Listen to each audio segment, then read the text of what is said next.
Bueno, buenas tardes a todos. Es un gusto tenerlos acá de nuevo. En esta oportunidad abrimos estos seminarios que son del IPROSAM a más institutos y gente de la Escuela de Medicina también. Vamos a darle la palabra al doctor Pablo Zunino. Bienvenido y muchas gracias por aceptar la invitación. Muchas gracias a ustedes. Bueno, como él es profesor titular de investigación del Departamento de Microbiología del Instituto de Investigaciones Biológicas Clemente Estable de la Universidad de la República de Uruguay, y nos va a contar hoy sobre historia, presente y desafíos del enfoque Una Salud. Bueno, muchísimas gracias. No, muchas gracias a ustedes. Es un gusto poder compartir este seminario. Recién antes de empezar con quienes se estaban conectando, conversábamos que, por supuesto, fue un gusto responder y aceptar la invitación de Celina, quien fue la que hizo el contacto, de manera muy, muy amable y cordial, y que además a eso se suma la grata coincidencia de que ya en lo personal y nuestro grupo ya tenía con varios de los miembros del centro de una historia de trabajo en común y de visitas e intereses científicos en común, sobre todo en el tema de salud de abejas. Así que con viejos conocidos siempre es un gusto compartir estas instancias. Bueno, yendo al tema que nos convoca hoy, se me ocurrió titular, se imaginan que ese título es quizá demasiado ambicioso para lo que podamos conversar en este rato, pero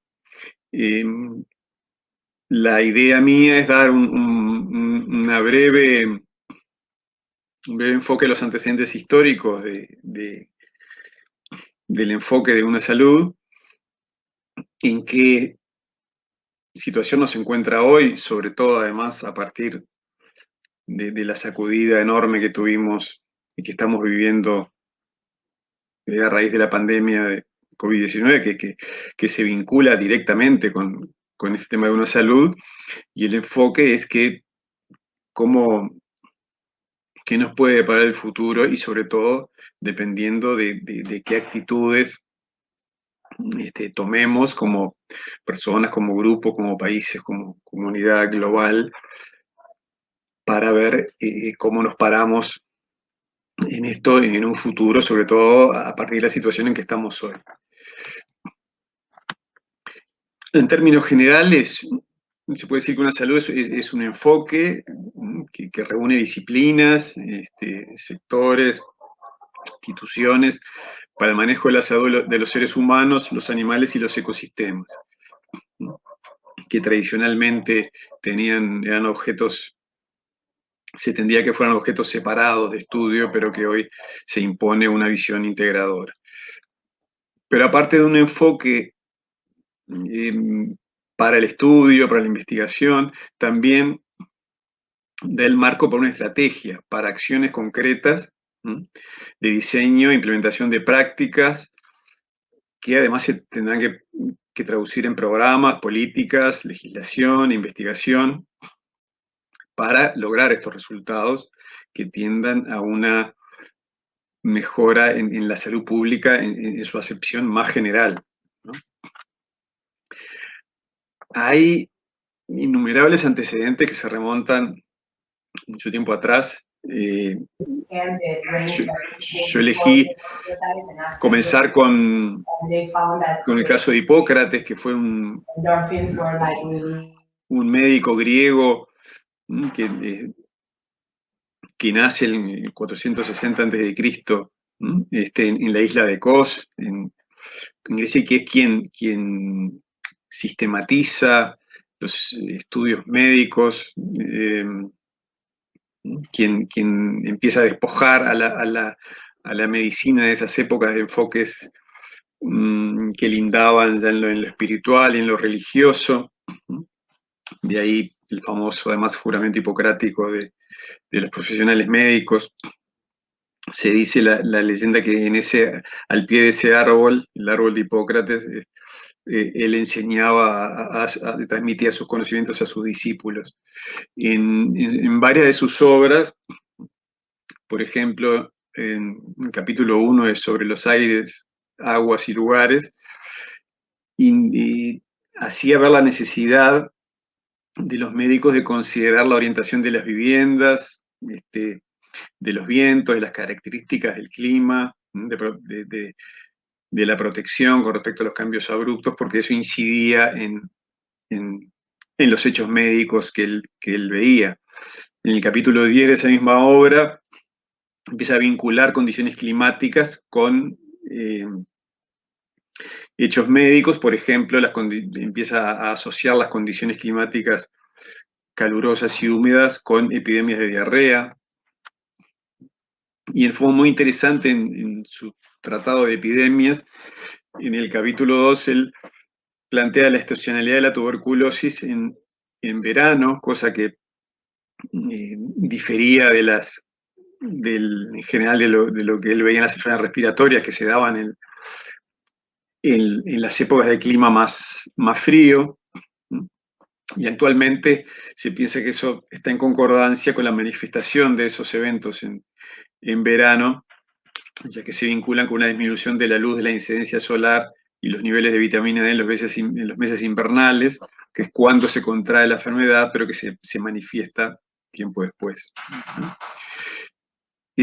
Siguiendo con un poco de historia, Aristóteles, poco tiempo después de Hipócrates, introduce ya el concepto de medicina comparativa en su serie de libros de historia animalium, que son 9 libros, hay un 10º, pero que se considera apócrifo, y él ya empieza a emplear el concepto de la medicina comparativa y a relacionar sistemas, características anatómicas y fisiológicas entre humanos y otros mamíferos. Claude Bourgelat es quien funda la primera escuela de veterinaria en Lyon en 1761. Se considera que la fundación de Lyon, a partir de la fundación de la escuela de Lyon, cuando se formaliza, se considera ese momento como la formalización de los estudios veterinarios. Tiempo después funda la facultad en la Escuela Veterinaria de Alfort, también muy conocida incluso en la actualidad, muy prestigiosa, y ya plantea la necesidad de estudiar las interacciones entre la salud animal y la salud humana, al punto que él plantea incorporar el entrenamiento y enseñanza aspectos de clínica humana en el currículum de la enseñanza veterinaria, lo que le tradujo no pocas objeciones y críticas en esa época. Estamos yendo muy rápidamente a través de la historia y llegamos a Rudolf Virchow, que es un personaje que a mí me ha cautivado en lo que he leído particularmente. Primero por sus aportes, era médico prusiano, sus aportes desde el punto de vista médico introduce el concepto de zoonosis, primero que nada, y funda, digamos, y introduce el concepto de la patología celular. Es quien cuestiona lo que se llamaba en esa época el humorismo, que adjudicaba los procesos patológicos a los humores, y establece la necesidad de estudiar la base de la patología en las estructuras de los órganos y yendo hasta sus unidades más pequeñas. De ahí que funda la patología celular, la patología comparada, plantea la necesidad de la patología comparada él decía que entre medicina, animales y humanos no hay líneas divisorias ni debería haberlas. Pero además él era médico, pero además tuvo una actividad política importante en su época, y es quien introduce la dimensión social, económica y política en estos conceptos, ¿no? Y que ya es algo que sobre lo que vamos a transitar también al final más hacia el final de la charla, en la necesidad de que esto se tiene que traducir en acciones que tienen que ser de base social, económica y política. Él decía, la medicina es una ciencia social y la política no es más que la medicina en una escala más amplia. Él, como profesional médico, analizaba los hechos médicos, pero sostenía que un sistema de salud efectivo no puede limitarse al tratamiento de la perturbación patofisiológica de los pacientes, sino que se deberían considerar las condiciones sociales que rodeaban y generaban esa enfermedad. Él lo manifiesta, sobre final del siglo XIX lo envía al gobierno de Prusia a analizar una epidemia de tifus en la Alta Silesia, y él comprueba los hechos médicos y el origen de la enfermedad, pero se considera que su reporte de la epidemia de tifus en la Alta Silesia es uno de los primeros documentos y más importantes en lo que se puede llamar la medicina social. Y él entiende que propone que la manera de solucionar ese hecho es proporcionar la libertad, mejores caminos, buenas escuelas, educación y un sistema de salud apto para promover la salud en esas circunstancias. Me gustó, quise también rescatar dos antecedentes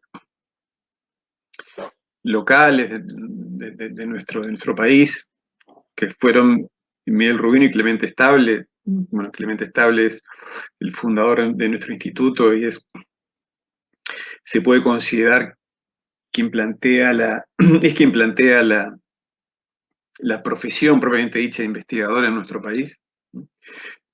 Pero yendo cronológicamente, Miguel Rubino fue un veterinario, los primeros veterinarios del Uruguay,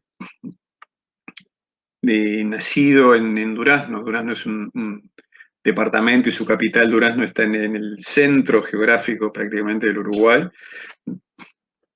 Él viene a Montevideo. Los dos son hijos de inmigrantes italianos, humildes. Rubino viene a Montevideo a estudiar veterinaria y después vuelve a ejercer su profesión en Durazno y tiene una carrera sobresaliente en diversos aspectos de las enfermedades infecciosas fundamentalmente. Y él organiza la Sociedad de las Ciencias Médicas de Durazno, que reunía, porque él sostenía que el enfoque tenía que ser multidisciplinario, y organiza la Sociedad de Ciencias Médicas, incluyendo veterinarios y médicos, para estudiar los problemas generales y sobre todo los problemas médicos en forma transversal, que afectaban fundamentalmente a su localidad. Incluso, por ejemplo, es muy conocido por sus aportes en enfermedades que no son específicamente animales. Por ejemplo, hay un test de la lepra que fue muy renombrado, que él desarrolla también, incluso en el tratamiento de la sífilis, pero después también enfermedades animales de alto impacto en ese momento, como la fiebre aftosa. El laboratorio oficial de diagnóstico e investigaciones veterinarias en nuestro país lleva su nombre. Y Clemente Estable también, una perspectiva un poco aristoteliana, era un fanático en su búsqueda de plantear modelos experimentales en las distintas especies y compararlos para estudiar los fenómenos vitales anatómicos y fisiológicos en forma comparativa.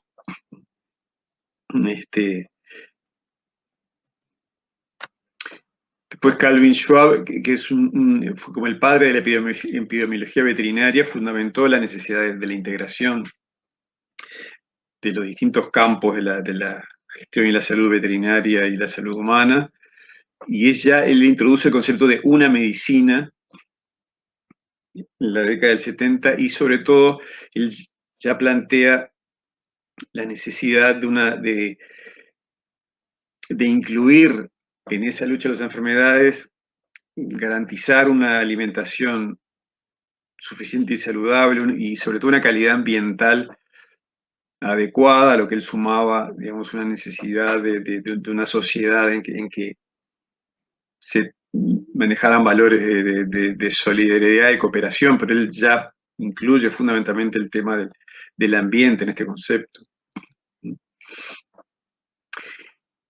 Y ya mucho más cercano en el tiempo, los antecedentes concretos que ya empiezan a materializar esta visión en forma institucional es, en primer lugar, la conferencia One World, One Health,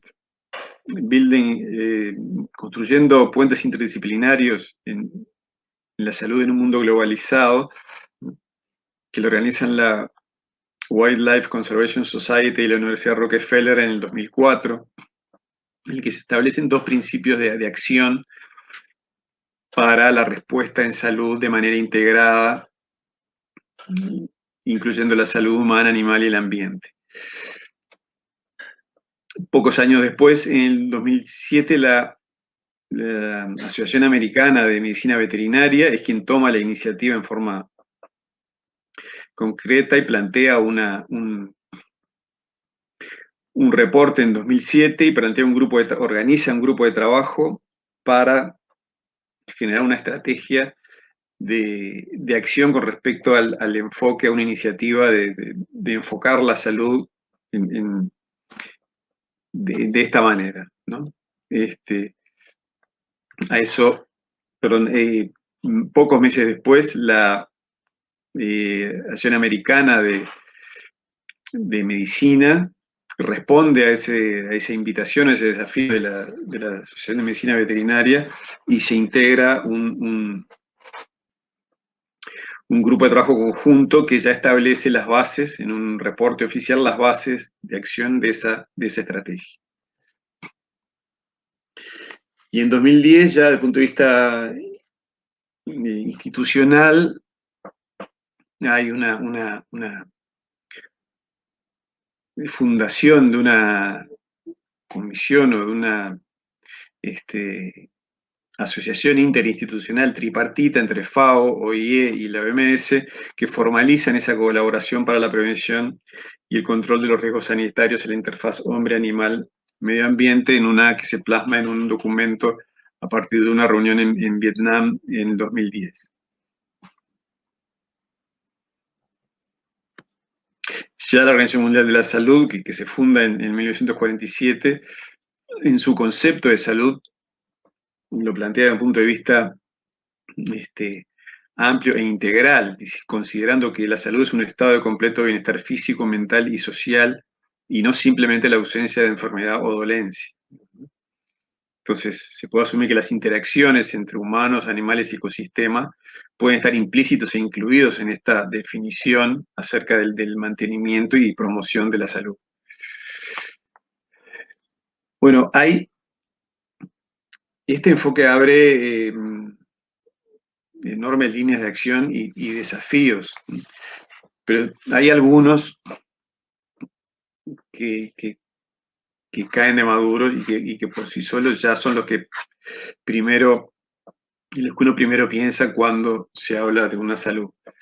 En primer lugar, la zoonosis, y bueno, como decíamos al principio, vaya si el tema de la zoonosis se ha vuelto importante, particularmente con lo que estamos viviendo hoy. Ya la OIE, unos cuantos años atrás, establecía que el 60% de las enfermedades infecciosas conocidas hoy son zoonosis, y que incluso al menos el 75% de las enfermedades infecciosas emergentes o reemergentes son zoonosis. Y esto se adquiere más relevancia en aquellas, que son una gran cantidad, que son transmitidas por vectores, ¿no? Como fases que intervienen en fases externas a los ciclos, y esto va de la mano directamente del cambio climático, que hace que esos vectores, fundamentalmente muchos de ellos insectos u otro tipo de vectores, cada vez tienen un área de extensión más amplia por los incrementos de temperatura y humedad ambiente. Cada vez amplían sus latitudes, su elevación, digamos, porque ya en tierras elevadas llegan a esa cantidad de lugares, y por ejemplo ya van a ver ahora, lo estamos viviendo en nuestros países también, en particular en Uruguay, que era esta zona un poco subtropical o menos calurosa. Había algunos enfermedades de vectores que se han planteado de forma reciente. Bueno, el caso paradigmático que influyó directamente en la formalización del concepto de una salud fue el de la influenza aviar, de alta patogenicidad de principios de los 2000, en que se comprueba que el clima y la acción humana favorecen para la disminución de los hábitats de las poblaciones de aves y alimentos, fundamentalmente las etapas de nidación, lo que hace que esas aves confluyeran en áreas cada vez más pequeñas, favoreciendo las chances de la transmisión intra e interespecie, y se considera que este escenario contribuyó con la dispersión del virus H5N1 en esos años. Bueno, de este tipo de acciones, como consecuencia de la actividad humana, hay un sinnúmero de ellas. Por ejemplo, el caso del hantavirus, que es uno de los casos también que en Uruguay tiene un diagnóstico relativamente reciente asociado con la alteración de los hábitats de los ratones, del ratón de campo.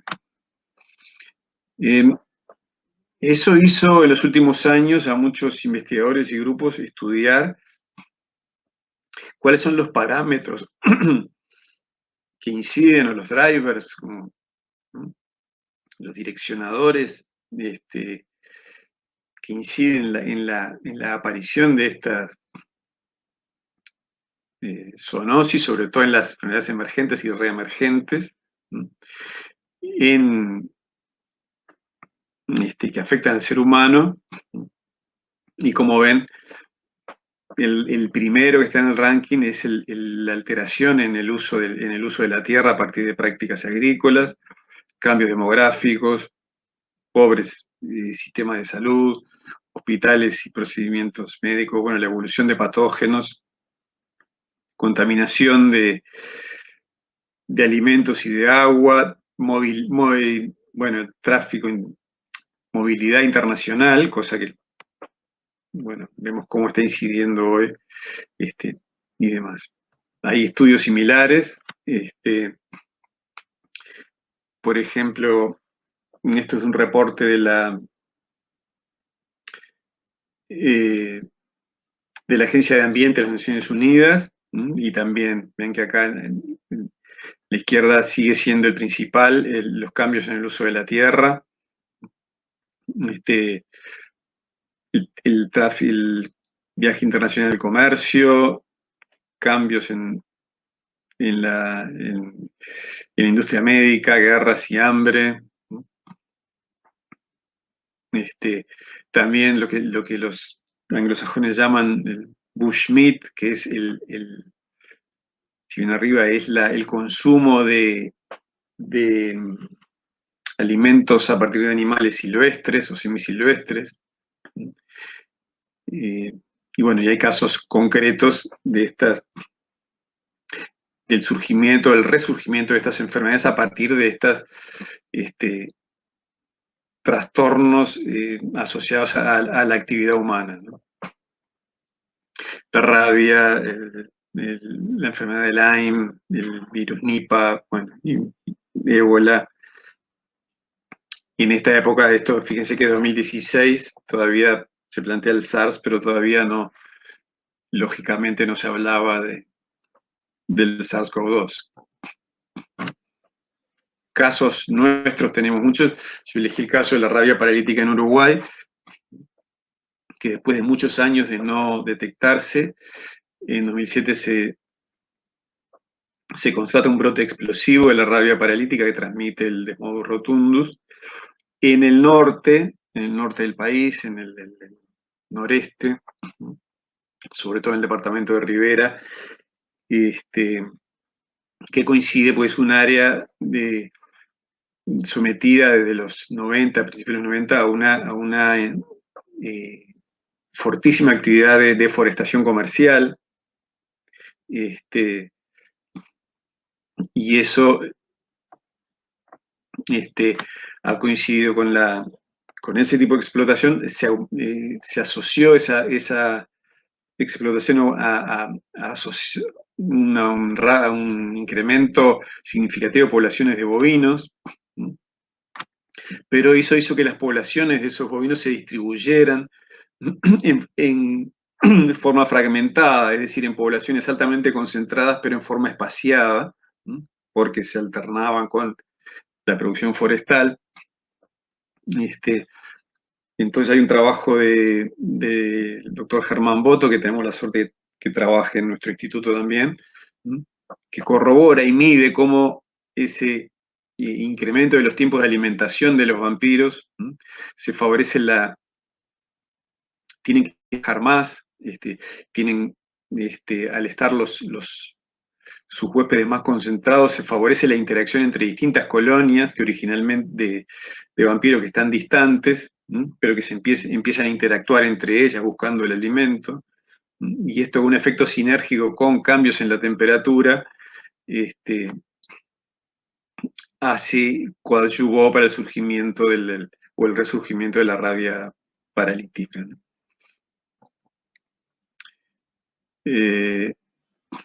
Y bueno, lo que le decía hoy, por ejemplo, la leishmania, que se corroboró primero en perros en la localidad de Salto, en Uruguay, y se corroboró el primer caso de leishmaniasis visceral en humanos, el primer caso autóctono, pocos años atrás. El dengue también, hasta ahora habíamos tenido casos de dengue, pero eran importados, pero se detectó en 2016 se detecta el primer caso autóctono en Uruguay, y bueno, eso ha asociado a una expansión del alcance de las poblaciones de vectores, digamos.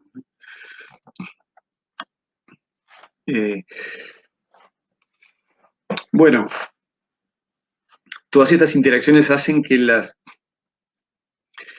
vayan variando y se vayan intensificando la transferencia de los microorganismos patógenos y no patógenos entre seres humanos, animales y el ambiente.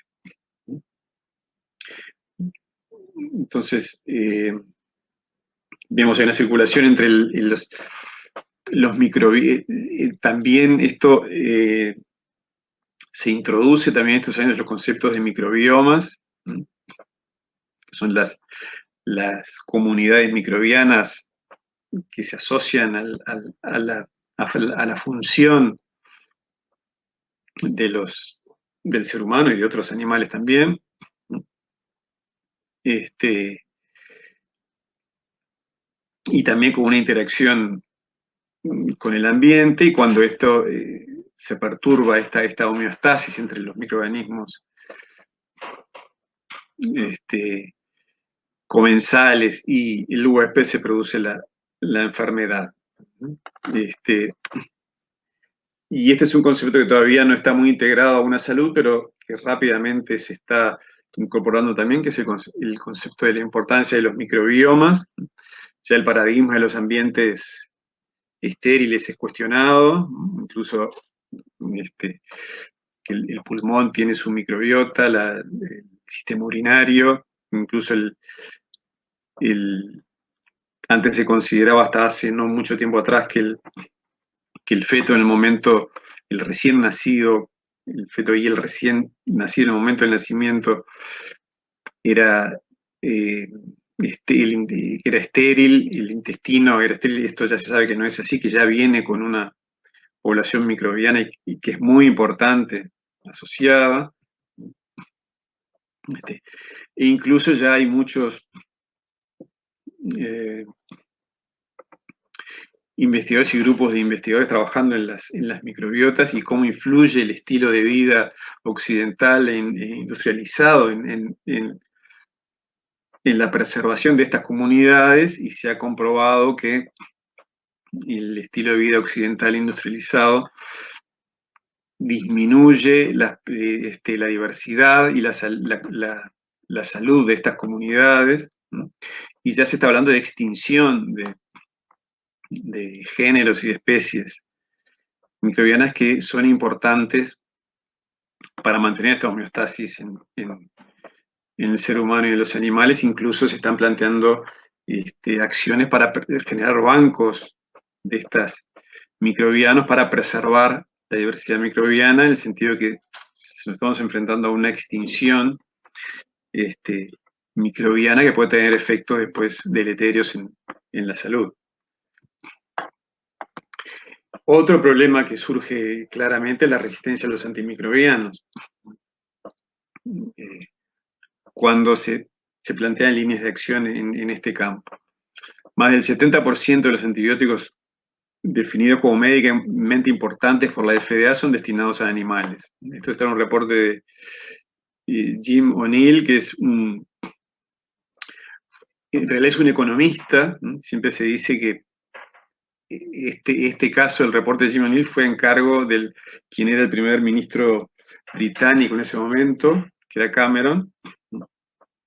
Y siempre se dice que estas cosas alarman a los políticos cuando empiezan a ver que pueden tener consecuencias económicas, y esto es verdad. Ya en Inglaterra había habido en 1969 un informe a cargo del médico Michael Swan, que lideró un comité de estudio y cuyas recomendaciones concluyeron en que había que empezar a controlar el uso de antimicrobianos, en particular en el mal uso general y en particular en animales. Fue un informe que solicitó el Parlamento inglés en ese momento. Y el informe de O'Neill plantea que en el 2050 las muertes por resistencia antimicrobianas pueden superar las causadas por cáncer, que son aproximadamente 8 millones, y estas muertes podrían andar en los 10 millones. Y con sus repercusiones ambientales por la diseminación de estas resistencias, que no solo se diseminan los propios microorganismos que pueden transitar del ambiente del ser humano a animales y viceversa, también los propios elementos de resistencia de los microorganismos pueden transferirse en forma horizontal, a través de la transferencia horizontal de genes, y esto también tiene una dimensión productiva, ¿no? Ellos plantean que un escenario de alto impacto de la resistencia antimicrobiana, y sobre todo en los países en desarrollo, más pobres como los nuestros, puede haber una caída de producción pecuaria mundial de 2,5 a 7,5% anual, que puede llegar a 11% en nuestros países, y los costos en salud se pueden incrementar un 25%. Esto, además, los cambios en los paradigmas, como veníamos hablando, productivos, la incrementación de las poblaciones animales, los cambios en la relación entre seres humanos y animales, incluyendo mascotas, pero también especies productivas. Y además, teniendo en cuenta que las familias de antibióticos que se usan tanto en salud animal como en salud humana son las mismas. ¿no? Entonces los mecanismos de resistencia van a influir, la aparición de resistencia va a afectar ¿no? tanto a los seres humanos como a los animales. Yo ponía este ejemplo cuando las reglamentaciones no alcanzan. El Ministerio de Salud Pública decretó en el año 2000 en Uruguay la obligatoriedad de la receta médica para la venta de antibióticos, pero que no está siendo efectiva. Hay un decreto presidencial que en 2011 establece la prohibición del uso de antibióticos en la alimentación para ovinos y bovinos, es decir, la suspensión de los llamados promotores, es un eufemismo, que se les llamaban promotores del crecimiento, de la administración subletal de antibióticos a las especies de producción, y también en un decreto que plantea la responsabilidad formal de profesionales veterinarios en la prescripción de los antibióticos, ¿no? Pero que eso no ha repercutido en una disminución de este problema.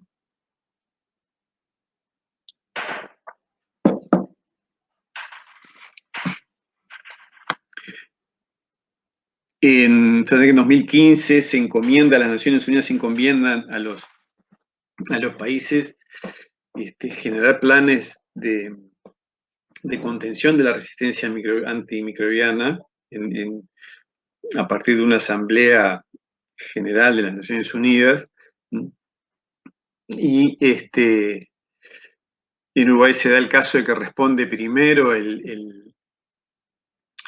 la esfera de la salud animal a través del Ministerio de Ganadería, pero sobre todo por una necesidad económica, porque esto ya se va a empezar se está planteando y se va a empezar a plantear en cuanto a los requerimientos para el ingreso a los mercados, sobre todo en aquellos más exigentes.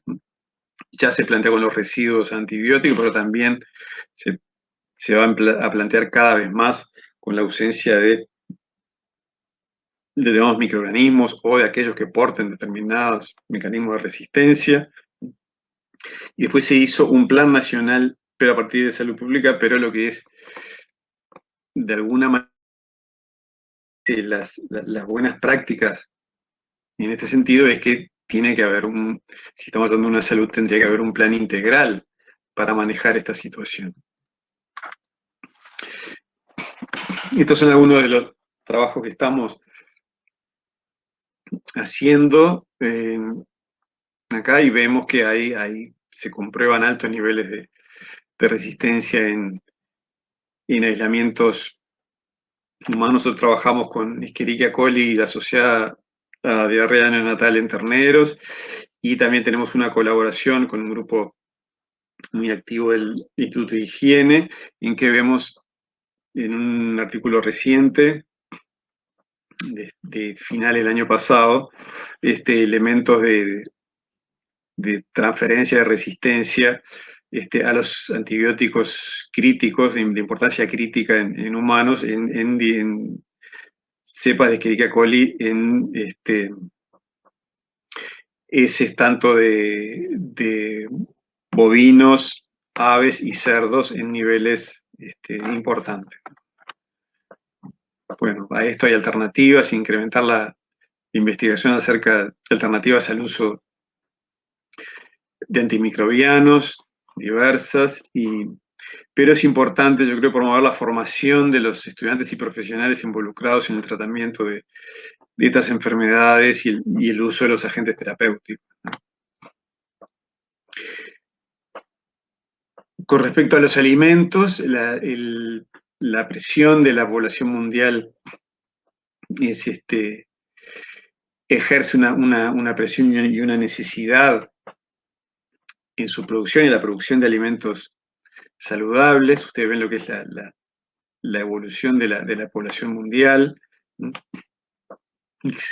que se prevé además que los porcentajes de incremento de estas poblaciones va a ser considerablemente más elevada en los países, en los continentes que albergan las poblaciones más vulnerables, lo que hace que este desafío se multiplique.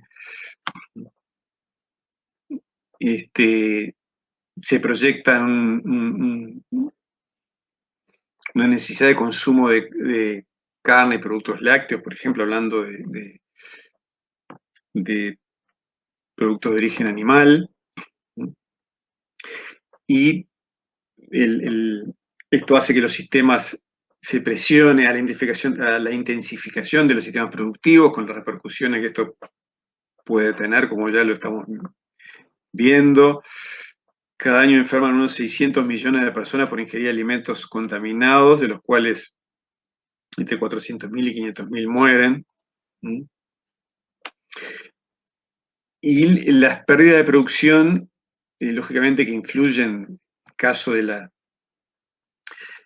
la producción animal, influyen en la baja de la disponibilidad de alimentos, pero no es un problema de una salud no solo en aquellos casos que son producidas por agentes zoonóticos, sino que hay también aquellos casos de muerte que se producen por enfermedades no transmisibles, que también tienen una repercusión en la disponibilidad de alimentos. Siempre se dice que Uruguay, por ejemplo, bueno, tiene una matriz productiva basada en la actividad agropecuaria, que produce alimentos por un mercado de 30 millones y que siempre se habla de que se puede llegar a 50 millones. Y en este trabajo de la revista Agrociencia de Uruguay, quien era ministro de Ganadería, Agricultura y Pesca en 2015, planteaba ya esta dicotomía en términos muy gráficos, ¿no? Porque si el crecimiento va a traernos conflictos permanentes con el medio ambiente y la sociedad va a preguntar qué está pasando con el agua y qué está pasando con el suelo, ¿no? Y después decía, sin la capacidad de generar la confianza que aporta tranquilidad, vamos a una discusión permanente con 50 locos con una pancarta que se basa en el paradigma del uso abusivo del principio precautorio y no se podrá hacer nada, ¿no? Entonces, estas dos cosas traducen esa tensión que es necesario. Yo no voy a plantear la solución o las soluciones, pero es lo que nos desafía, creo, ahora decir, bueno, es cómo eh, se, se hace para que responder a las necesidades, pero que la actividad humana no, tomando distancia de esta caricaturización que hacen, ¿no? de quienes exigen que evidentemente hay que repensar de manera muy importante las estrategias de producción y pensar si es compatible, ¿no? Cuando se habla de producción sostenible, en qué términos y cómo hacerlo para responder a las necesidades que implican una población mundial cada vez más y de nuestros países cada vez más incrementada, ¿no? Y fíjense, por ejemplo, en este mismo trabajo, en un país netamente, de base netamente agropecuaria, por ejemplo, no se llega de acuerdo a la producción, no se llega a cubrir las necesidades, la disponibilidad de fruta y verdura de producción nacional de acuerdo a las recomendaciones del consumo mínimo necesario realizadas por FAO, ¿no? Y también hay que reflexionar que el destino, por ejemplo, de estas exportaciones va fundamentalmente a países de los riesgos nutricionales más bajos. Entonces, no se sigue esto, se sigue sosteniendo un sistema de alguna manera injusto o que no atiende a quienes tienen más necesidades. Eso lo vamos a ver a continuación. Bueno, los desafíos para el ambiente y la intensificación de los sistemas es permanente. Se plantean cómo hacer para que esta intensificación de los sistemas no afecte el ambiente, que no afecte, no incremente las enfermedades transmitidas por alimentos, que se mantenga la calidad,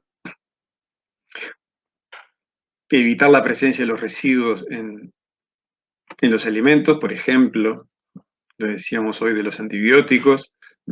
Y esto tiene una importancia en salud, pero también tiene una importancia comercial, porque los mercados compradores son cada vez menos tolerantes a residuos de este tipo de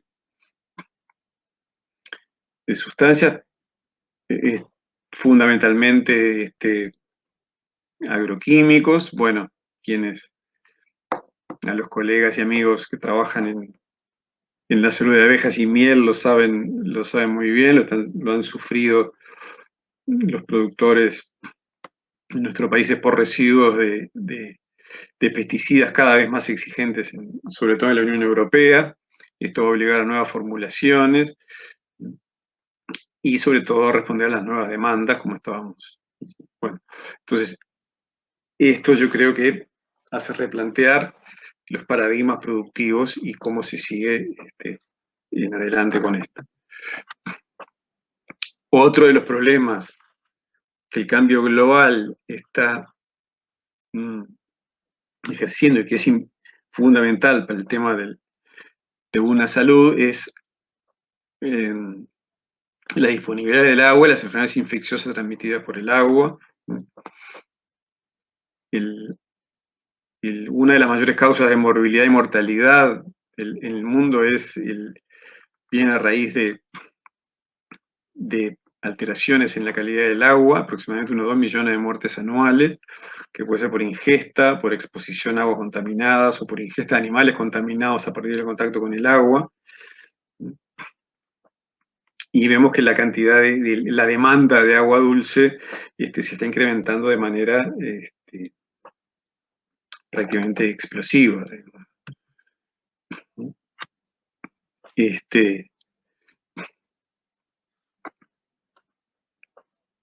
Distintos mecanismos regulan las poblaciones microbianas y bacterianas, en particular en ambientes acuáticos.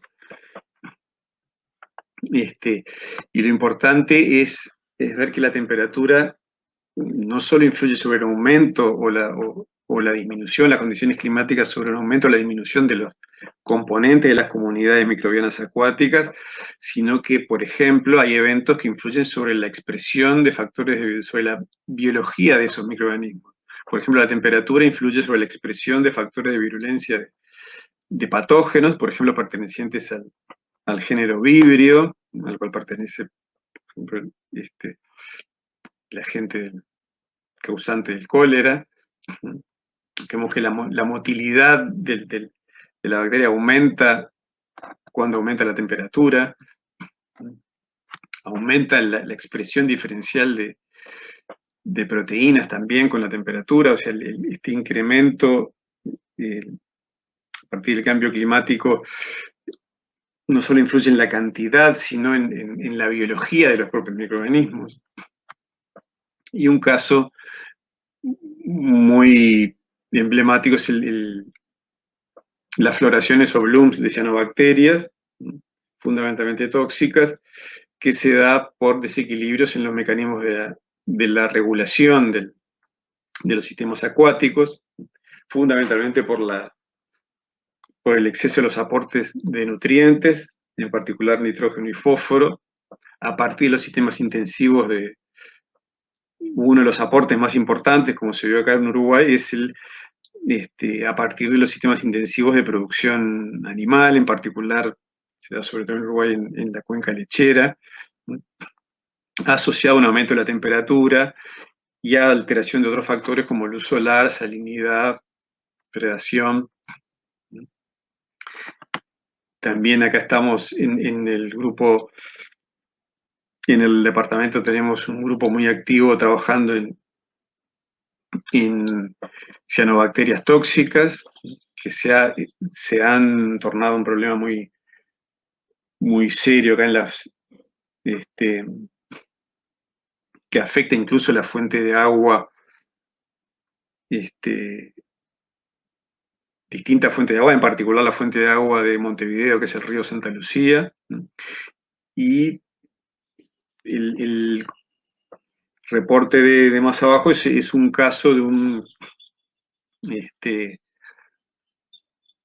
un caso de exposición de un niño pequeño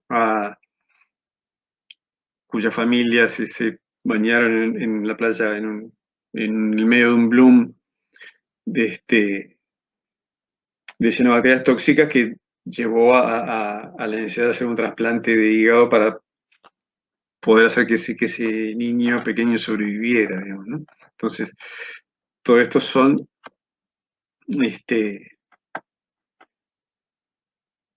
problemas que van confluyendo también. Esto se ve en otros lados, en otros países, y que también es un riesgo para las especies animales. Se plantea que no solo peces, sino también se está viendo cada vez más en especies productivas, en ovinos, en bovinos que abrevan en fuentes de agua, que por todas ciertas circunstancias cada vez tienen poblaciones más abundantes de floraciones de algas tóxicas. Bueno, ¿y cómo llegamos a una salud hoy?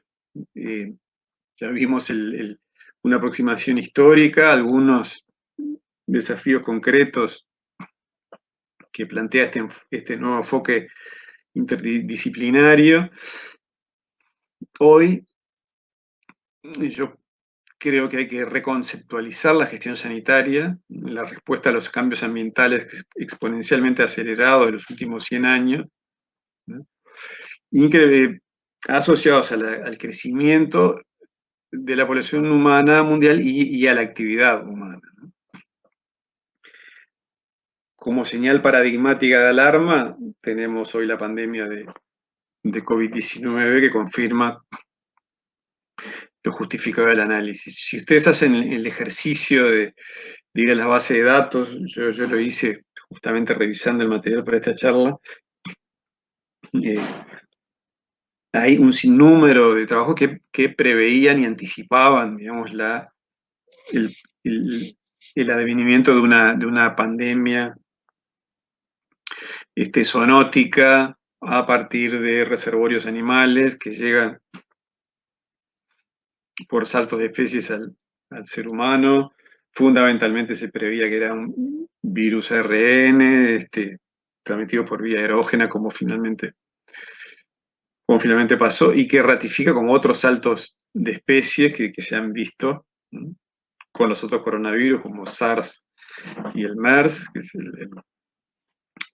el MERS fue el Medio Oriente, la gripe aviar, como lo vimos, el caso del sarampión y la peste bovina, que se da el salto de especie del bovino al ser humano. Se plantea que ocurrió alrededor del año 500 a.C. y se sabe que fue asociado a la urbanización de esa época, ¿no? Y los epidemiólogos han establecido que hay como un umbral para que este salto se favoreciera, que era aglomeraciones humanas de 250 a 500 mil habitantes. Justo la peste bovina es una que dio lugar a este salto al sarampión, es una de las dos, la única especie, la única enfermedad animal que ha sido erradicada del mundo a nivel mundial, junto con otra humana que es la viruela.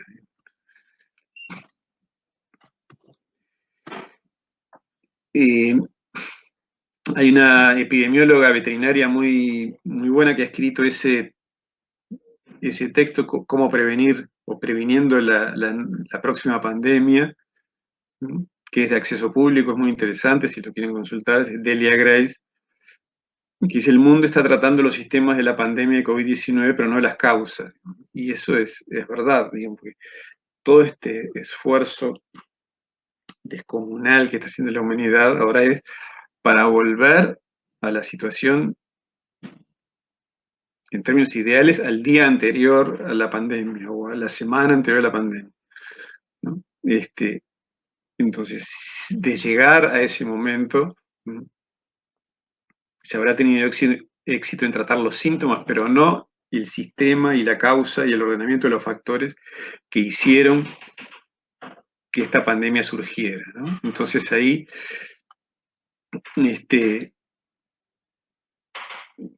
es necesario hacer los énfasis en la dimensión social, económica y política del enfoque de una salud. Porque si no se plantean esos términos, no hemos aprendido mucho y se mantienen todas las causas y la situación como para que esto se pueda repetir y pueda empeorar, digamos, ¿no? Y no solo hablando en términos de pandemias o enfermedades explosivas, sino en cuanto a todo lo que hemos visto hasta ahora. Y también es esta globalización de la salud, la necesidad de acciones globales, también implica un desafío, ponía como el último punto de esta diapositiva, si es una oportunidad para transformar la salud global, ¿no? Porque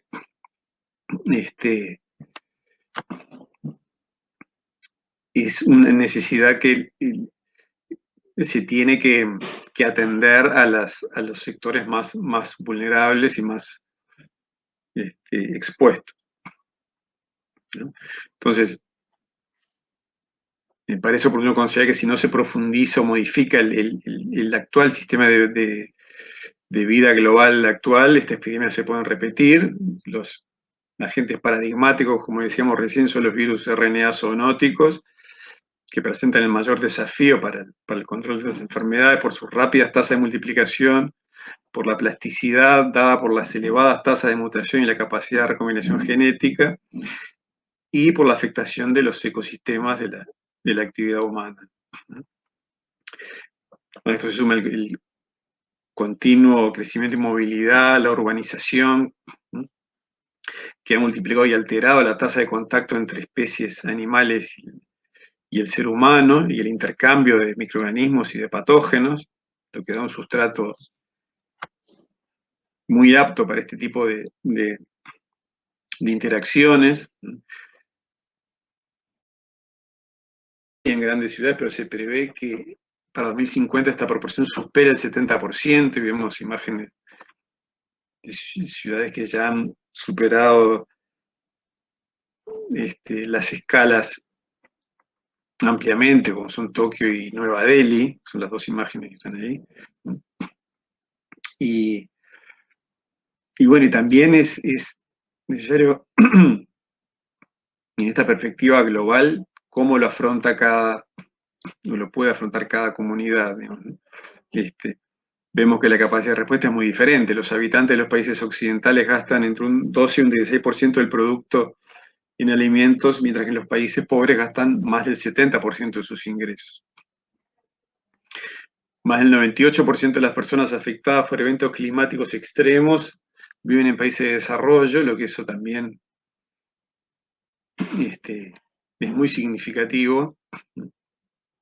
Y esto hace que se necesiten decisiones políticas, que esta dimensión de una salud, ¿no? Y de salud en general y de una salud, ¿no?, se perciba, se diagnostique, se prevean las estrategias, pero que se traduzcan, ¿no?, en cambios concretos, sólidos, que atiendan estos sectores vulnerables, ¿no? Y hay una discusión en cuanto a esto, cómo puede operar la salud global, ¿no?, y la salud interinstitucional y transnacional para responder a estos problemas. Y ya terminando, lo saqué esto hace 2 o 3 días atrás, por ejemplo, vemos en lo que es la evolución de la vacunación contra COVID-19, una enfermedad de origen zoonótico, ¿no?, inscripta en todo esto que estamos viendo de una salud, pero vemos la desigualdad en cuanto a la respuesta entre las distintas regiones del mundo. Entonces, bueno, todo esto tendremos que tenerlo en mente para pensar y aproximar cómo nos paramos frente a este tema, ¿no? Y por último, ¿no? Yo releía no hace mucho la Peste de Albert Camus, y había una frase que me pareció muy, muy importante, que dice: si fuera un temblor de tierra, una buena sacudida y no se habla más del caso. Se cuentan los muertos y los vivos y asunto concluido. Mientras esta porquería de enfermedad, hasta los que no la tienen la llevan en el corazón, ¿no? Y esto me parece que es así. Si es un evento concreto, bueno, se sobrevive, se sobrepasa y seguimos adelante. Pero en la Peste, Camus hablaba de una comunidad que afectaba era por la peste bubónica, por Yersinia pestis. Es una novela muy buena, muy alegórica en cuanto a la humanidad y al destino de la humanidad impactada por esa peste, pero yo creo que es muy significativa para el momento que estamos viviendo, que de esto este, ya nada va a ser lo mismo y tenemos que ver qué es lo que nos depara y qué tipo de agentes somos nosotros para ver cómo se enfrenta este futuro, ¿no? Bueno, muchas gracias. Estamos a las órdenes para si tienen una pregunta o de aquí en adelante para contactarnos a través de todas nuestras páginas web, correos y redes sociales. Muchas gracias.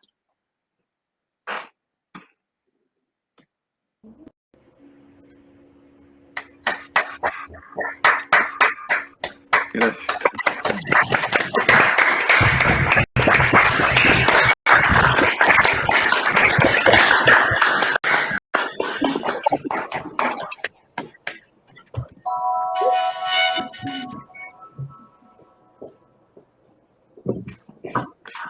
Bueno, Pablo, muchísimas gracias por tu exposición, sumamente muy interesante y bueno, la verdad que nos abre los ojos para posicionarnos de otra manera, ¿no? Entender que hace falta otra mirada. Podemos abrir un espacio de preguntas, no sé si alguien quiere consultarle algo o opinar algo.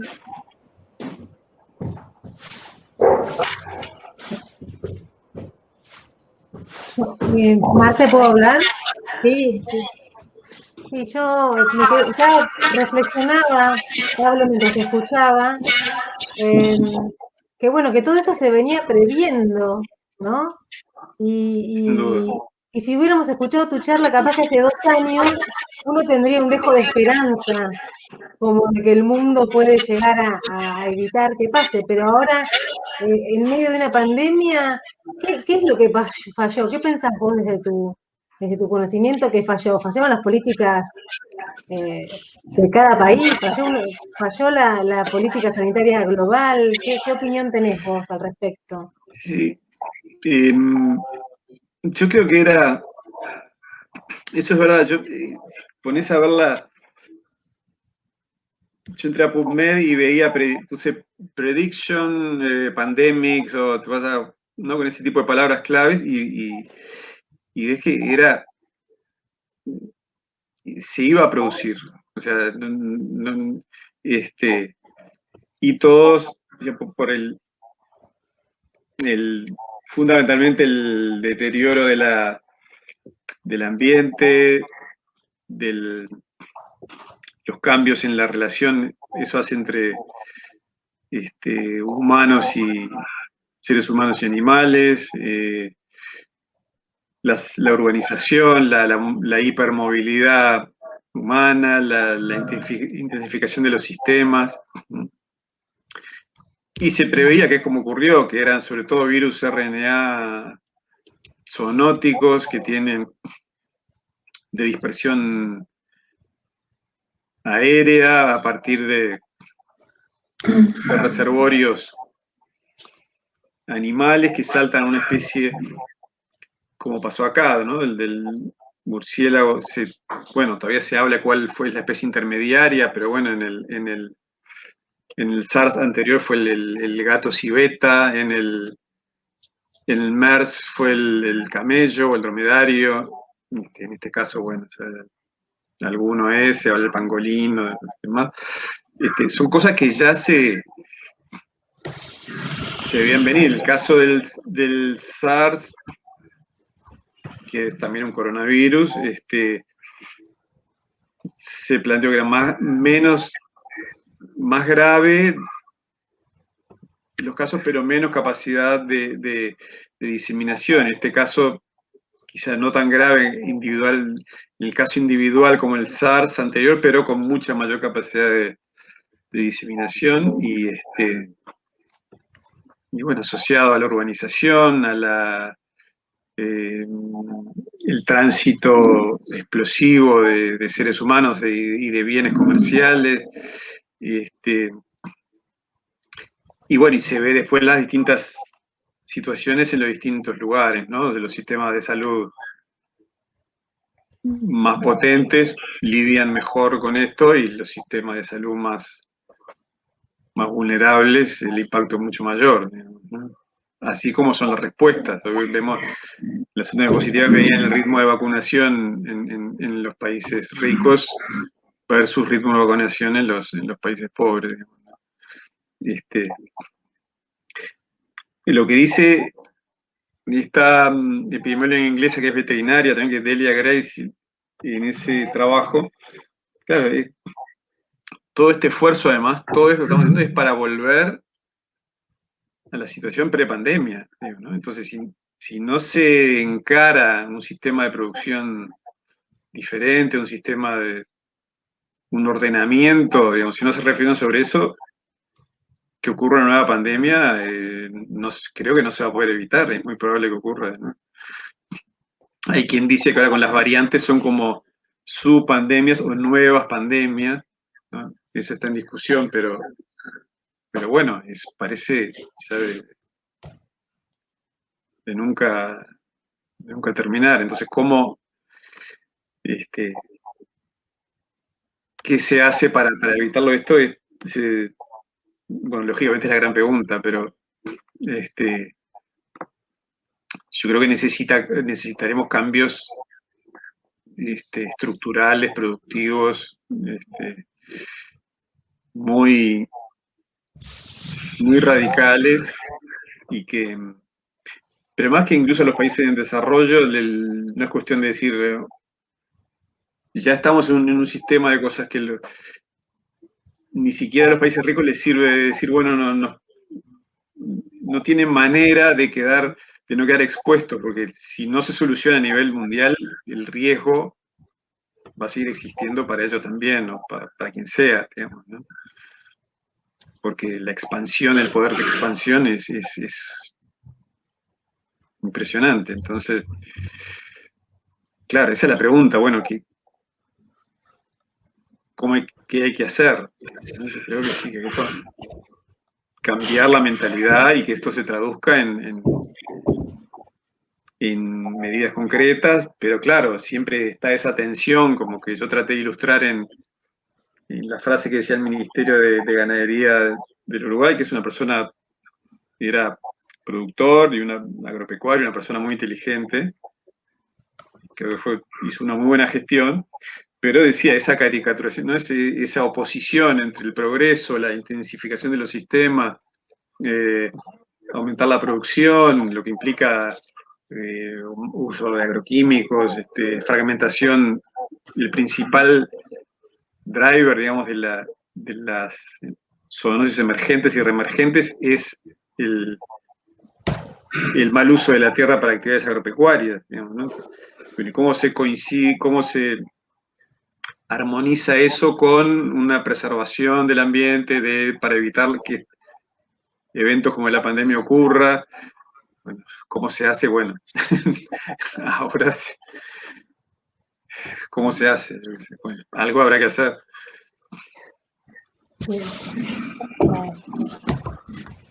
Máximo pedía la palabra. Hola, sí, no sé si es a mí a qué te referías. Máximo Lorenzo, sí. Sí, perfecto. Sí, bueno, en primera instancia me presento, no sé si me están viendo, por ahí puse la cámara, creo. Sí. Agradecer, bueno, en primera instancia agradecer a la gente del IPROSAM.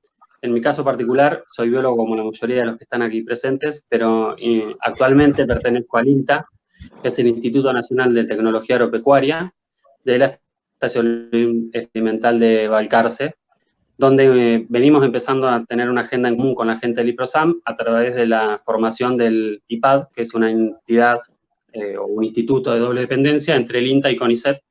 Así que, en primera instancia, agradecer el espacio para que también participemos de esta charla. Agradecer, obviamente, al expositor a Pablo por la charla presentada.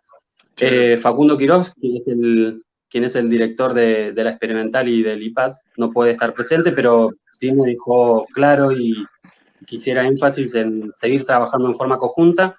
Puntualmente en este tema, claramente como Instituto de Tecnología Agropecuaria, a su vez como parte del IPAD, es un tema que nos convoca, nos importa y nos preocupa. Así que bueno, dejar abiertas las puertas para generar una agenda en común y demás para seguir avanzando en ese sentido. En cuanto a lo de la presentación, la pregunta es muy parecida a la de Celina.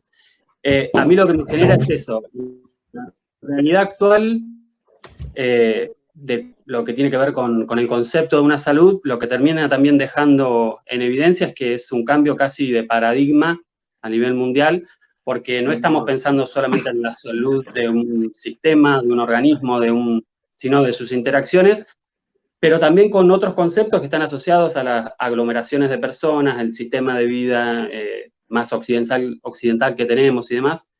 Y a mí es ahí donde me genera la mayor duda, porque es un cambio de paradigma a nivel mundial, no solo en el tipo de alimentación, el tipo de producción que hacemos, sino el tipo de vida social que hoy tenemos, porque los conglomerados mundiales hoy es medio casi irreversible pensar en disminuir las poblaciones de manera de por ahí no tener conglomerados de, digamos, me parece que es un desafío que es grande, ¿no?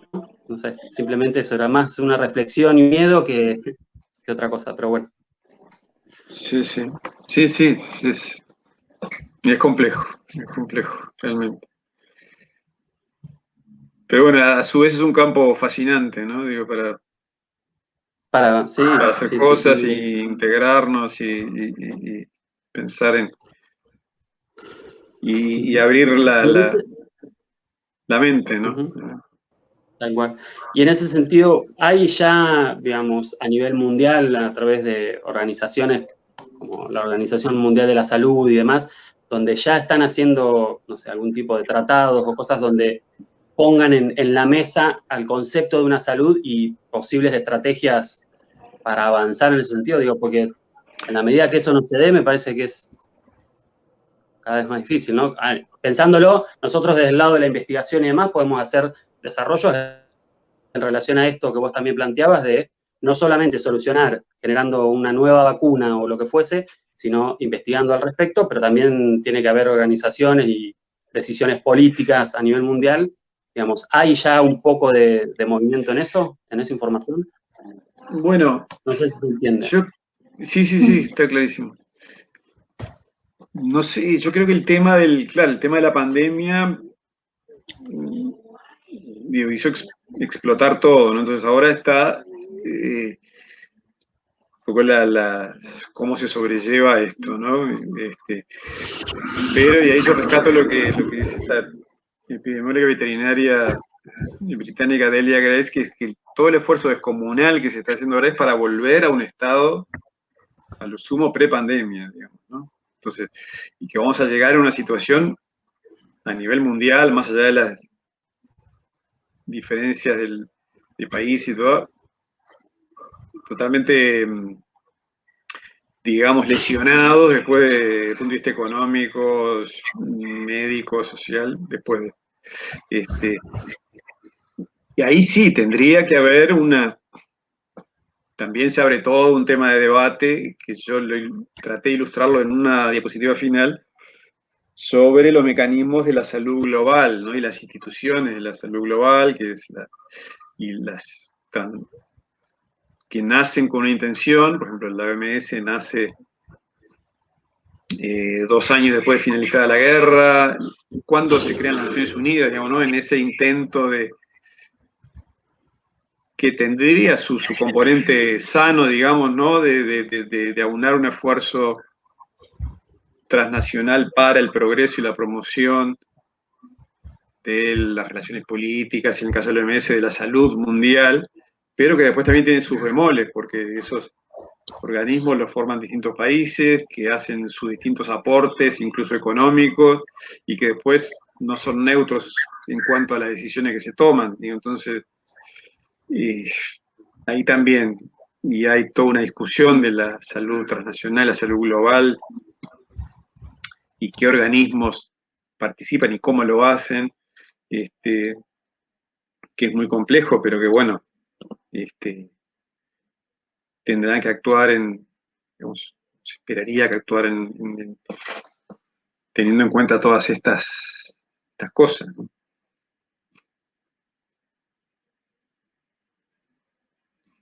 Perfecto, gracias. No, gracias. Sí, Federico, adelante. Sí, bueno, primero te felicito por la charla, la verdad que muy buena, Muchas gracias. muy interesante y muy englobadora, lo cual abre muchos frentes, ¿no? Estaba lo que dijo Maxi recién con el tema de las poblaciones. Por ahí en los países pobres es más difícil, no sé, tendemos a juntarnos en las grandes ciudades, ¿no? Y esas cuestiones son un poco más difíciles. Y uno a veces los mira desde este lado del río y mira para el otro lado y ustedes hacen a veces los caminos más fáciles y más cortos. Uno lo ve que pareciera que fuera más fácil, ¿no? No sé si porque son menos o son más Sí, sí. correctos que los de este lado del río. ¿Cómo ven ustedes el desarrollo demográfico de Uruguay y en relación a la producción? Porque cuando uno lee un poco cómo sería la producción de alimento de acá al 2050, Sudamérica aparece como un lugar importante, Brasil, Argentina y Paraguay están en la mira porque son los productores de soja que permiten Sí. el crecimiento de la producción animal, ¿no? Y uno, sin embargo, los mira a ustedes y ustedes tienen un uso del suelo por ahí que es un poco más correcto, más controlado que nosotros. Eh, Sí. sí, ¿Cómo lo estás viendo vos eso para el futuro? yo creo, sí, siempre es más, no sé si fácil, entre comillas, así que bueno, Uruguay tiene una población de 3,5 millones de personas, entonces es un territorio básicamente homogéneo, rara vez ocurren sí variaciones climáticas, inundaciones, cosas, pero no suele que haya eventos de catástrofes naturales. Entonces eso ayuda a hacer las cosas más fáciles de alguna manera, pero que tampoco se está exento de estos problemas. Como yo decía, hay una gran discusión en el uso de la tierra, bueno, por ejemplo, por los grandes monocultivos, ¿no? Particularmente de soja, la forestación, sobre todo en el norte y en el centro del país, que trae también problemas importantes. También trabajo como el que yo cité, que se supone que incluso que la matriz productiva de Uruguay es netamente agropecuaria, pero tampoco se llega en algunos casos a los requerimientos a autoabastecerse, por ejemplo, respondiendo a los criterios de la FAO para la necesidad de consumo de frutas y verduras, no llega a cubrir su propia población, porque tiene otros destinos después también, y procesamientos industriales y demás. Bueno, yo citaba hoy, incluso por los colegas nuestros y con el tema de las abejas, por ejemplo, acá en Uruguay si bien el rubro apícola es lógicamente mucho más pequeño en ingreso con respecto a los tradicionales, tiene su importancia. Y por ejemplo, la miel, acá la miel, más del 90% va para exportación. Y hubo años en que no se pudo exportar nada a los países que compran más y que compran más caro, como la Unión Europea, por residuos de pesticidas, particularmente el glifosato, ¿no? Porque se bajó una tolerancia de cero y acá había mucha producción fundamentalmente a partir del, del uso en agricultura. Entonces, bueno, eso también generó problemas. Hay problemas con el agua y las cianobacterias, sobre todo por la eutrofización, por los aportes de nitrógeno y fósforo a partir de estos cultivos y de la producción en el sur, sobre todo, se asocia mucho la cuenca lechera más potente, más grande está en el sur, digamos, ¿no? La cuenca lechera tradicional del Uruguay. Y el aporte de materia orgánica a partir de los tambos, sobre todo a los ríos, y en particular al río Santa Lucía, que es la fuente de agua de Montevideo, todo Montevideo está bastante afectada y eso está también trayendo problemas. Es decir, quizás podamos tener margen para hacer un manejo más, ya digo, por las características, por la escala nuestra, ¿no? Que es más pequeña y más manejable, pero los problemas también están, ¿no? Están y se manifiestan y ahí se da todo este contraste el que hablábamos a lo largo de la charla. Muchas gracias. Y como dijo Maxi, estamos abiertos a colaborar en lo que podamos, ¿sí? Muchas gracias, igualmente. Gracias.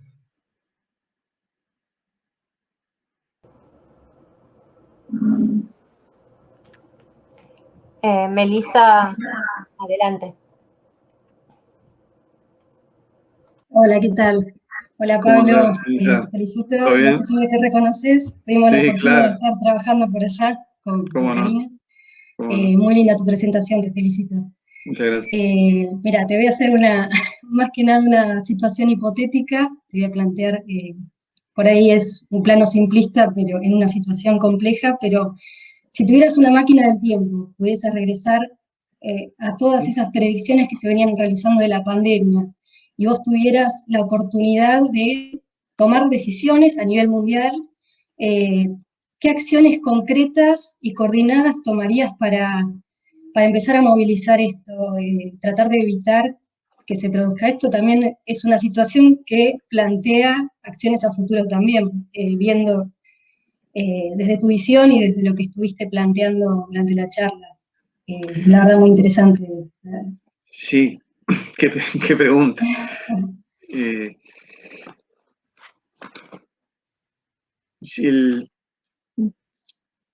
Yo creo que van a tener que replantear los sistemas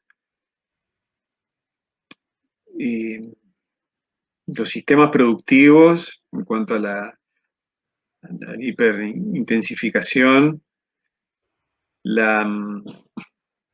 como decíamos recién, la hiperurbanización,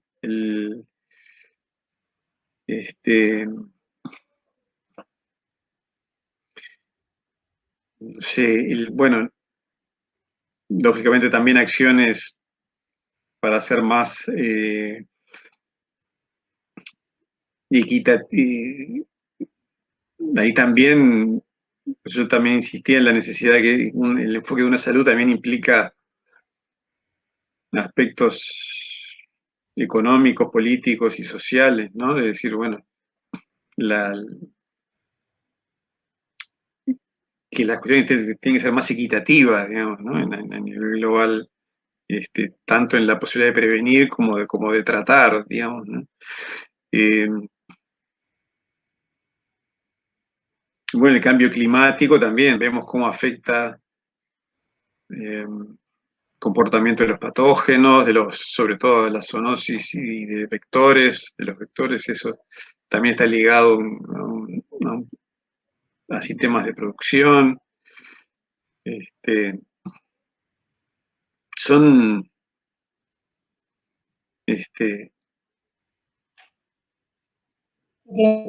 creo que va, aristas la problemática. sí, es complejísimo, ¿no? El problema. Es lo que nos toca a nosotros, por ejemplo, por lo menos creo que es bueno empezar a hablar de esto y sobre todo en la formación de los científicos y profesionales de estas áreas, ¿no?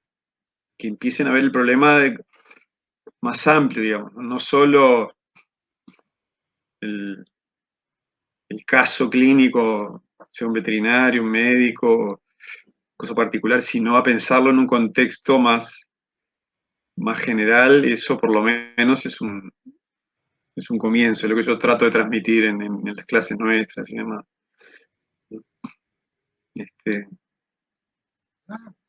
Bien, Pero bueno, fíjate. no, por favor. Sí.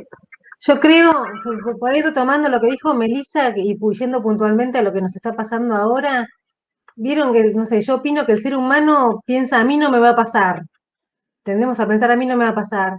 Y yo creo que Occidente pensó que esto iba a quedar en el Oriente como pasó con el SARS y el MERS. Claro. Y se vino Claro. para este lado. Y ya una vez que, Sí. una vez que llegó a Europa, no lo pudieron parar, pero yo creo que pensando que no iba a pasar, aunque estaban las predicciones, que los gobiernos se confiaron en que no iba a pasar. Y después es como que se fue de las manos, me parece, es una opinión, ¿no? Pero no, yo creo que sí, que hay un componente de eso. Sí, porque toman las grandes decisiones, el mundo occidental se piensa que... Pero ahora se vio que no... que si no se... cuando se llega a este poder de diseminación, digo, si no se soluciona en todos lados, el peligro va a estar para todos, digamos, ¿no? Se ve se vio ahora y se ve por ejemplo, con las variantes, con las nuevas variantes que surgen del virus, ¿no? Es impresionante. Sí, pero algo de eso hay. Sí. Matías Merlo, ¿tenías algo para decir? Sí, porque nosotros siempre tenemos un diagnóstico de lo que pasa.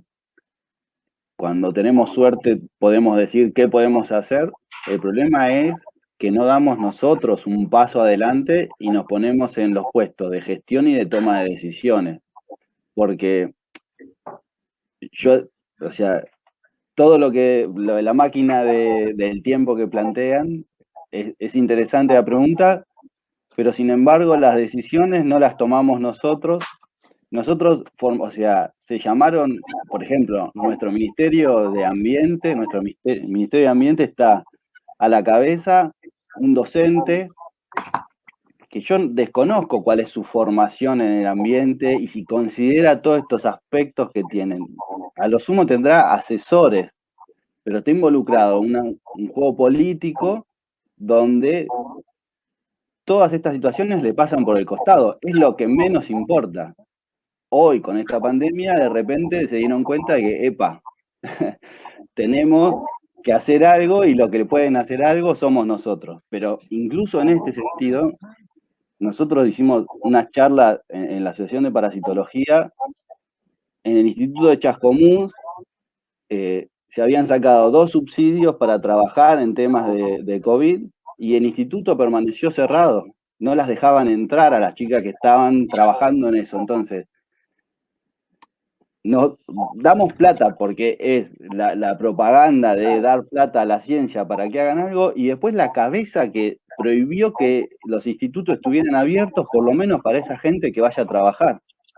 Entonces ellas estaban indignadas, me acuerdo, porque no podían desarrollar ninguna de sus investigaciones porque estaba cerrado todo el instituto.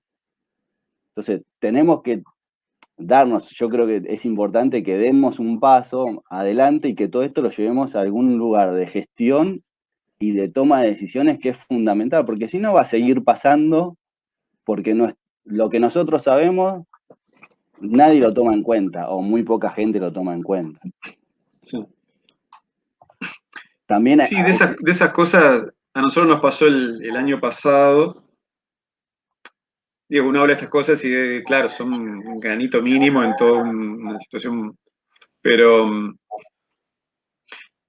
nosotros dependemos del Ministerio de Educación. O sea, se imagina lo que es depender. Si la administración es difícil en todos lados, en la administración central es 10 veces más difícil.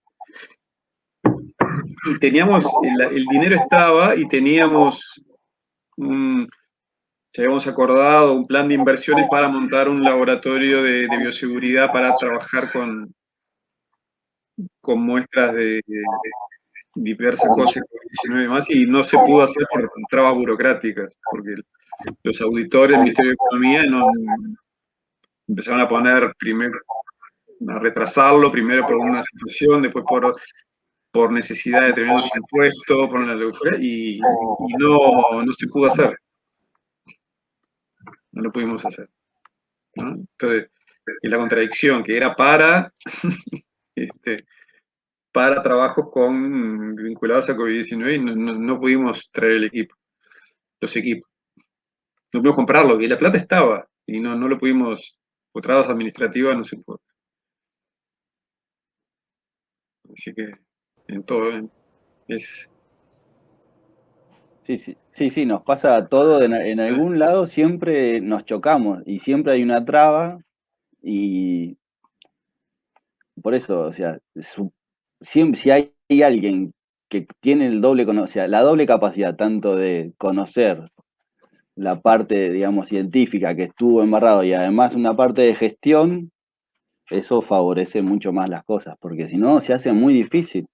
Pero también otra vez, yo creo que yo me hago media culpa, o sea, nosotros debemos también dar ese paso, porque Claro. Creo que estamos muy cómodos en la posición en la que estamos. Nosotros, en general, tenemos una solución, pero bueno, nadie nos da bola. Bueno, está bien, pero hay que levantar un poco más e ir y demostrar que tenemos la solución y aplicarla.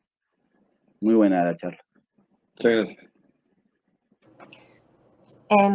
Bueno, yo quería un poco comentar de que nosotros, como desde la ciencia, también tenemos un poco de responsabilidad en esto que pasa, ¿no?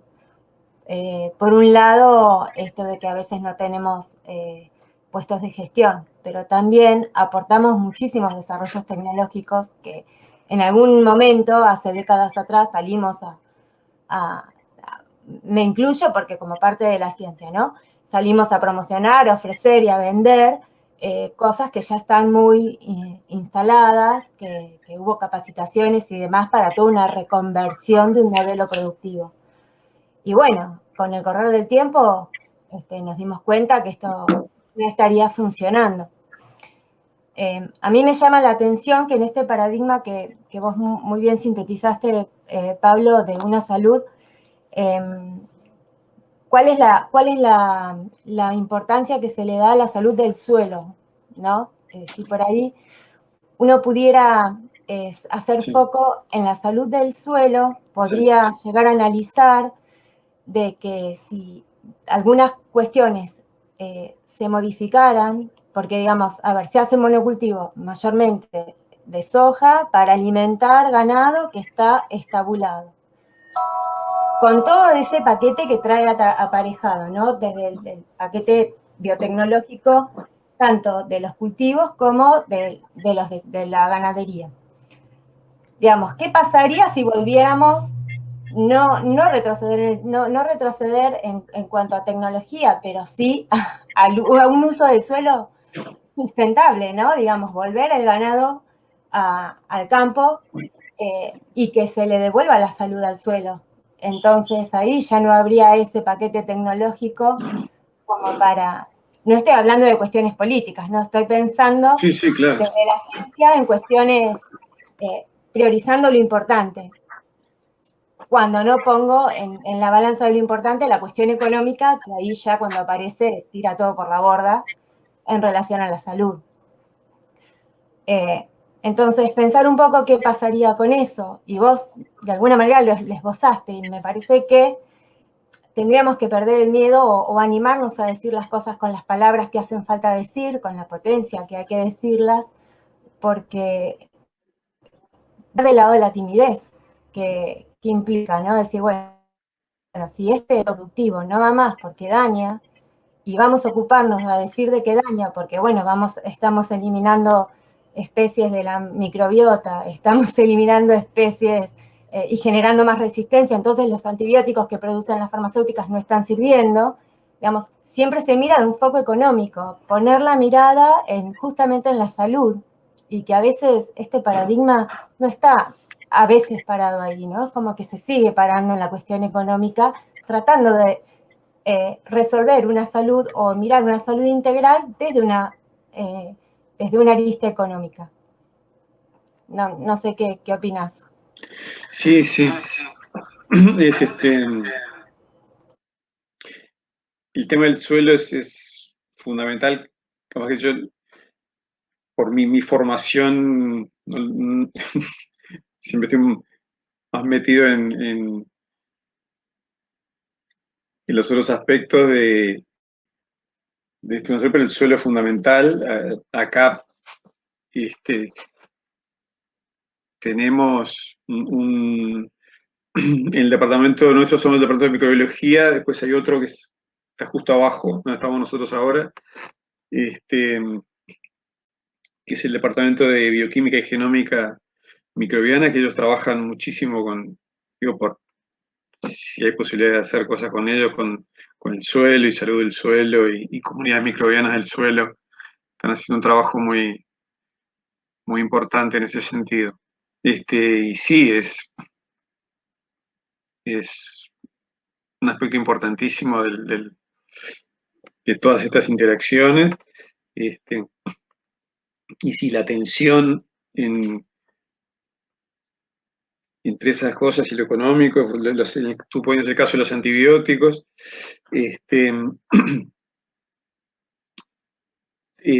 sí, de hace décadas no aparecen moléculas nuevas, y bueno, esto está difícil, pero se atribuye también que no es un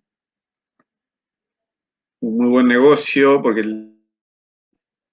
siempre se hace el juego de palabras de que para las farmacéuticas los mejores negocios son producir drogas que no curan, es decir, aquellas que mantienen una condición crónica, digamos, ¿no? Es decir, un antihipertensivo, una vitamina, ese tipo de cosas. El antibiótico tiene un curso y cura la enfermedad y no se usa más, o por un tiempo largo. Este, el, este, pero sí, esos aspectos son los que están en la vuelta y que tenemos que considerar, ¿no? El tema de los microorganismos también, yo pongo el caso de las microbiotas humanas, de que ya hay gente que está comprobando la extinción de determinados componentes de la microbiota, que también, sí que en el suelo también está ocurriendo. No sé, traté de terminar en tiempo y algunas cositas no las dije. En esos ejemplos que había de esos componentes que se están extinguiendo en la microbiota, y hay algunos que pueden tener efectos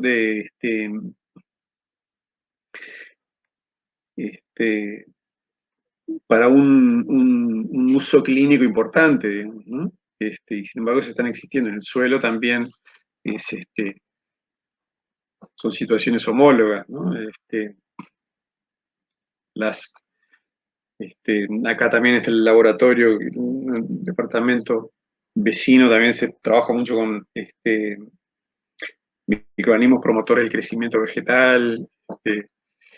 Bueno, son estrategias que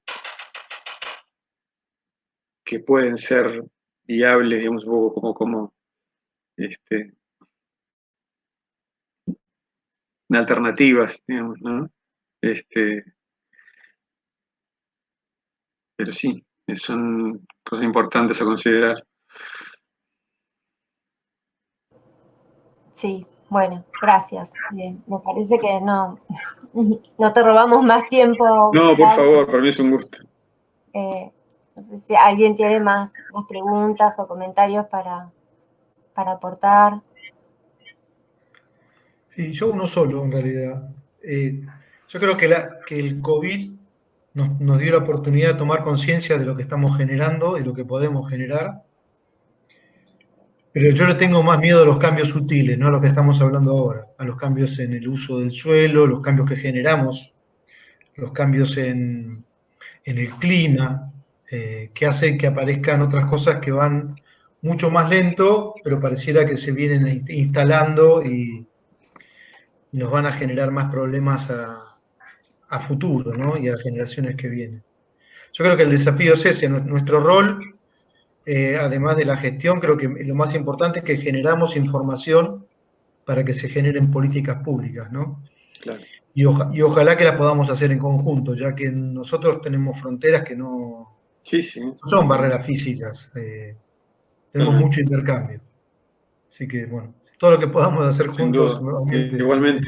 Sí, para mí es un gusto, ya le digo, responder primero la invitación de Celina y después que dio esa casualidad de que en el centro había tantos amigos y compañeros de ruta hace muchos años. Así que eso lo hizo más placentero todavía. Muchísimas gracias por la organización y por habernos invitado. Bueno, gracias Federico por asistir y mandar saludos para el IPATS, y ya seguiremos comunicándonos. Y también agradecerte, Pablo, por la predisposición y la charla interesante que nos diste. Y te quería comentar que las chicas de la Comisión de Investigación organizaron otra charla, ¿no, Marce? Si podés contar un poco, porque quizás a Pablo le interese asistir. Inventaron a una antropóloga, ¿no? Sí, la doctora Susana Ramírez es una antropóloga. No sé si ahora está trabajando en Perú o en dónde, pero anduvo por muchos lugares, y el 14 de julio va a dar una charla también sobre una salud. Qué bueno. Trabaja con comunidades de pueblos originarios. Así que bueno, donde va a tocar otros aspectos. Seguramente algunas cosas va a haber alguna intersección y va a comentar desde otras aristas también. Así que Pablo, Pablo, si querés te mandamos la invitación para que participes. Sí. Buenísimo. Sí, digamos, yo me quedo pensando, ¿no? Y ya nos vamos, pero esta es la concepción que tenemos nosotros cuando nos centramos en la mirada desde los seres humanos como centro. Y hablamos de los ecosistemas como si estuviéramos fuera de los ecosistemas, ¿no?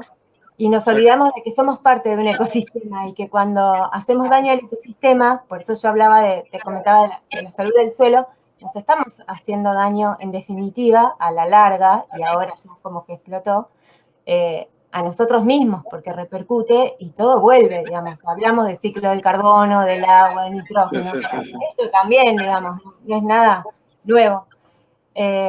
Y hay otras miradas, digamos.